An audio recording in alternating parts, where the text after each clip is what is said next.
We won't be viewing one, not two, but three charge controllers on one solar system. Will it explode? Stay tuned.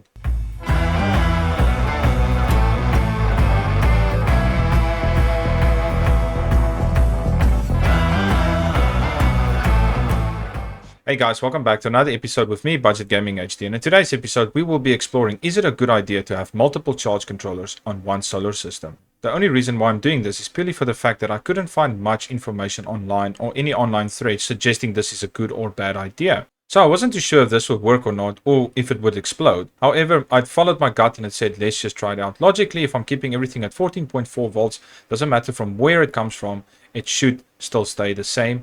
And it should not overcharge my batteries, hopefully. So I've been running the system for about a week, so I'll have to stay tuned to find out, was it a success or was it a failure? So I'm using three of the same type MPPT charge controllers. And for those of you who do not know what is an MPPT or a PWM charge controller, here's a short explanation.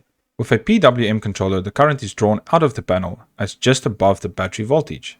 Whereas with a MPPT solar charge controller, the current is drawn out of the panel at the panel maximum power voltage. Think of an MPPT controller as being a smart DC to DC converter. The MPPT solar charge controller is a DC to DC converter for your solar panel power system. It receives a voltage from the solar panels and converts it to charge your battery at a more appropriate level. PWM, short for pulse width modulation. Solar controllers act like a switch between your solar panels and the battery. When your battery is attached to the PWM controller, your solar panel's voltage is pulled down to be equal to that of the battery as a result of a large load and any voltage drop in the cable run. This voltage will only start to increase once the battery becomes more charged and its voltage increases. Now here's a schematic of how my system is currently connected. Please do not use my schematic as I'm not a professional electrician and I do not wish anyone to copy what I'm doing here. This is purely for hobby enthusiasts and educational purposes. So without further ado, let's jump in. You might recognize this charge controller as the original setup that I had built a couple of weeks ago. Here is my second charge controller connected to a 24 volt panel.